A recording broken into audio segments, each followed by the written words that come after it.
मैं doctor Irshad Ali Khan political science में associate professor government Bangur college Didwana में कार्यरत हूँ। आज हम वैधता यानी औचित्यपूर्णता की अवधारणा यानी कंसेप्ट ऑफ लेजिटिमेसी का अध्ययन करेंगे।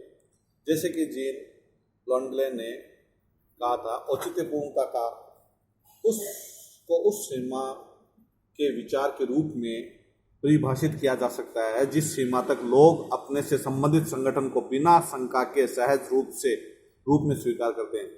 सहमति या स्वीकृति का यह क्षेत्र जितना व्यापक होता है वह संगठन उतना ही अधिक महत्वपूर्ण होता है, औचित्यपूर्ण होता है।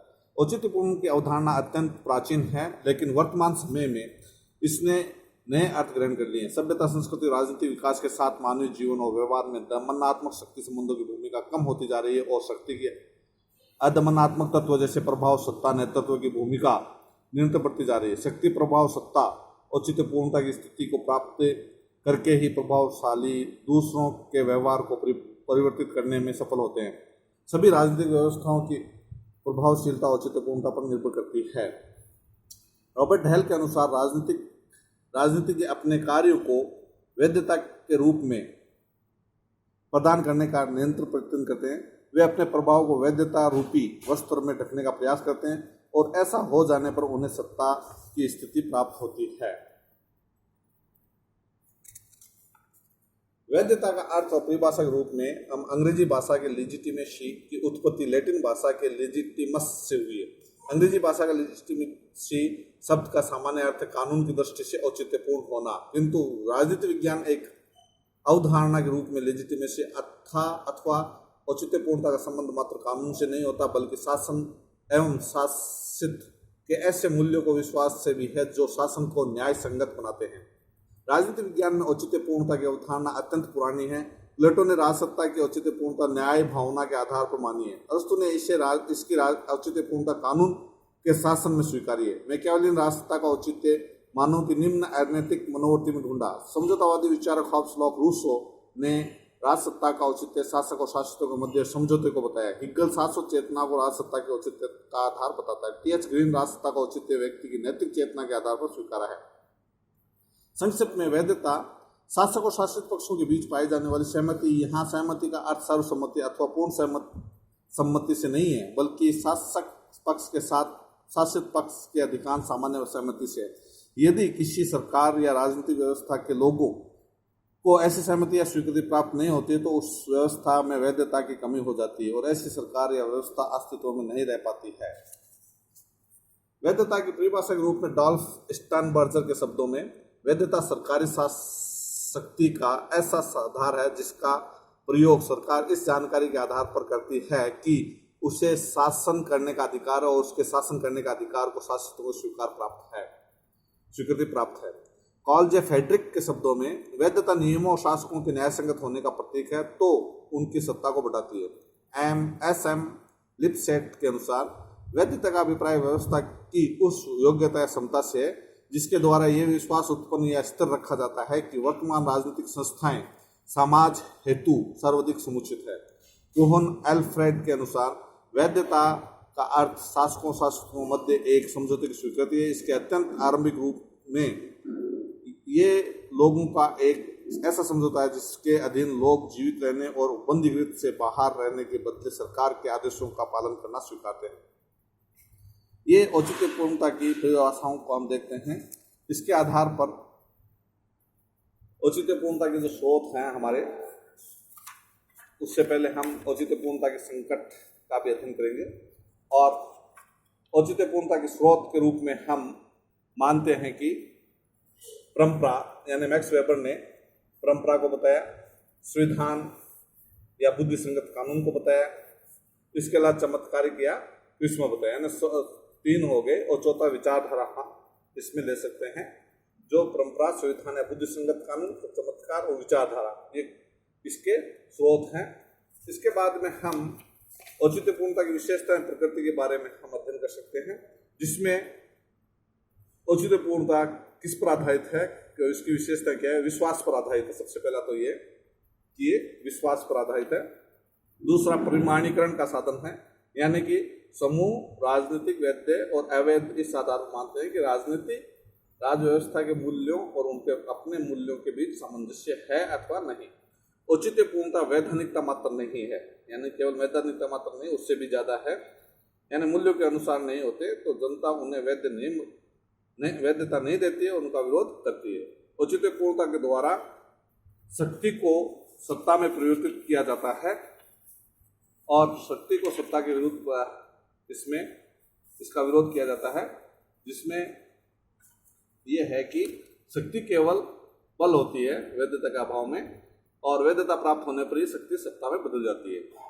औचित्यपूर्णता स्वयं स्थायित्व देती है, यानी औचित्यपूर्णता के अभाव में सत्ता पर जनता का विश्वास नहीं रहता है, सत्ता का स्थायित्व समाप्त होने लगता है। औचित्यपूर्णता सत्ता को प्रभावशाली बनाती है, उसे स्थायित्व प्रदान करती है। औचित्यपूर्णता का आधार विस्तृत सामाजिक स्वीकृति है, यानी कि औचित्यपूर्णता का आधार है जो विस्तृत सामाजिक स्वीकृति है, अन्यथा सामाजिक स्वीकृति नहीं होती तो औचित्यपूर्णता समाप्त हो जाती है। औचित्यपूर्णता का संकट, यानी औचित्यपूर्णता का संकट से अभिप्राय है कि व्यवहार में अनेक बार व्यवस्था की वैधता के लिए संकट की स्थिति उत्पन्न हो जाती है, जिसके कारण यह है कि राजनीतिक, सामाजिक, सांस्कृतिक परिस्थितियों में निरंतर परिवर्तन होते रहते हैं। यदि राजनीतिक व्यवस्था अपने आप को इन परिवर्तनों के अनुरूप बना लेती है तब तो उनकी वैधता बनी रहती है। यानी औचित्यपूर्णता के संकट के संबंध में हम ये कह सकते हैं कि ये नवीन अवस्थाएं होती है, जिसमें नवीन अवस्थाओं का मीन्स ये है कि समय के साथ साथ नए विचार, नए अवस्थाएं, नई धारणाएं, नए संगठन जन्म लेते हैं।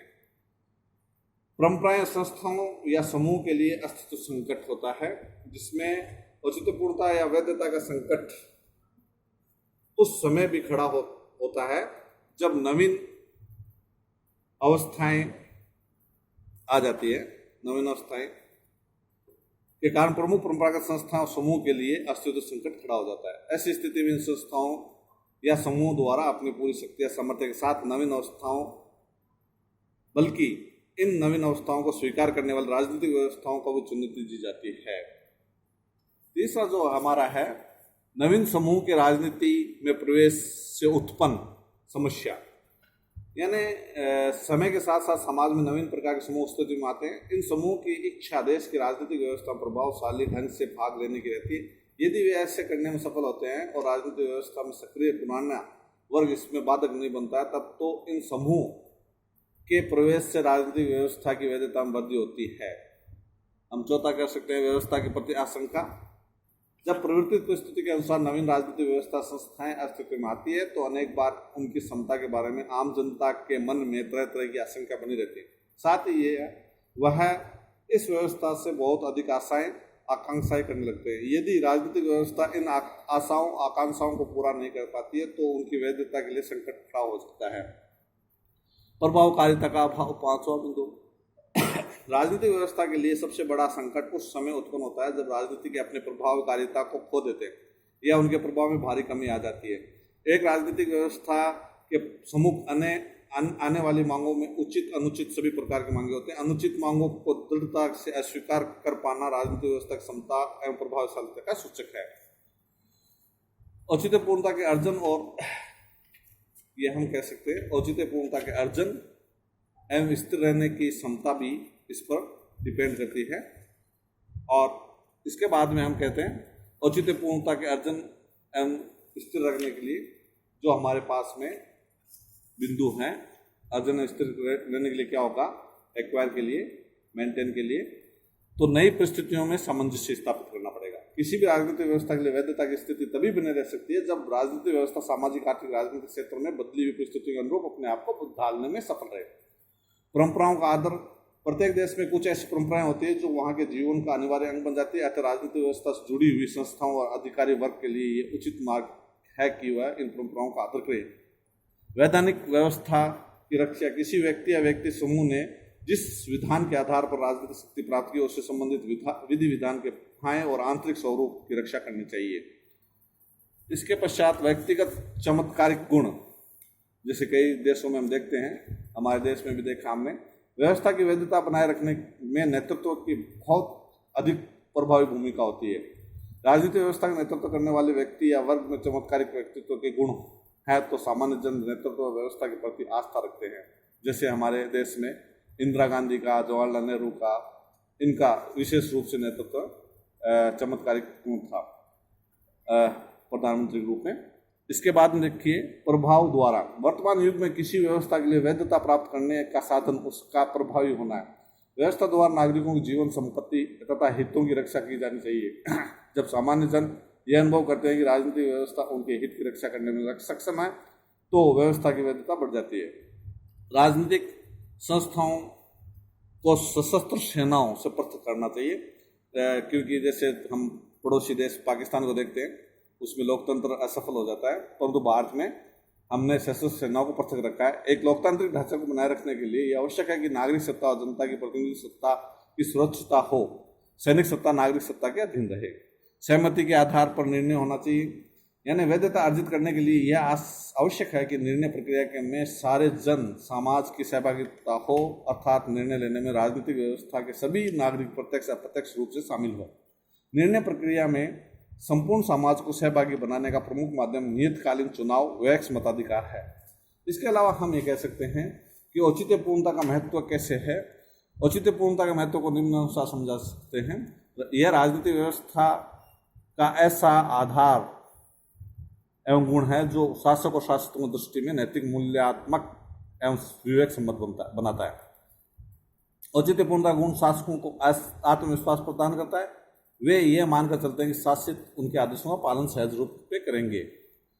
औचित्यपूर्णता का गुण शासितों में इस विश्वास को पैदा करता है कि शासक वर्ग की नीतियों एवं कार्यों शासितों के पूर्ण हित में है। औचित्यपूर्णता गुण संपूर्ण राज्य व्यवस्था को स्थायित्व देता है और उसके संचालन में न्यूनतम शक्ति की आवश्यकता पड़ती है। औचित्यपूर्णता शासक वर्ग की नीतियों कार्यों में न्यायसंगत सिद्धि करती है और शासित के सभी कार्यों में सम्मति, सहयोग, अनुशासन और भक्ति जागृत करती है। आज इतना ही, धन्यवाद।